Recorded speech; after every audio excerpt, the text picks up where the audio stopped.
Good morning. This is Pastor Jim at PastorJim.com, and I'm standing here today in Chattanooga. It's called the Scenic City, and man, I am at a place that just has probably one of the most tremendous views that I've ever seen here in the city. I just was measuring for some cabinets in just an incredible home built on the side of this valley overlooking the city. And there's some people here that have a lot of resources, and they have some pretty incredible views.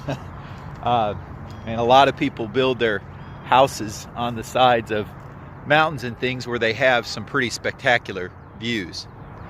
But the Bible tells us to live in such a way that we store up treasure in heaven. And I'm not taking off anything of people that live in beautiful places that overlook beautiful things. That's wonderful. But the Bible tells us, lay up for yourself treasure in heaven, where moth and rust doth not corrupt and thieves can't break in and steal. It tells us to live in light of another place that we will one day reside. And think about the home, in a sense, we'll have there, the dwelling place that we'll have there. And I think a lot of times people will invest in an incredible view here on earth, and I can't imagine what we might have in heaven. I can't imagine what it might be to have a balcony overlooking the Crab Nebula or something like that, let's say. We just don't know what it will be like. And there are a lot of sights here on earth that we get excited about. For example, the 7 wonders of the world.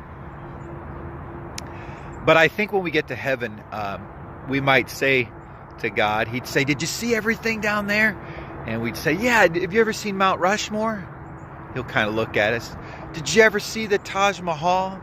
How about I saw the Grand Canyon. I climbed Mount Everest." And God's going to say, "Did you see Bob?" Bob? Yeah, Bob was a Vietnam vet that lost everything.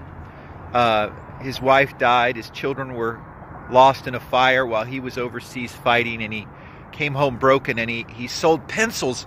He sold pencils on Apple Street in downtown New York City. "Did you meet Bob?"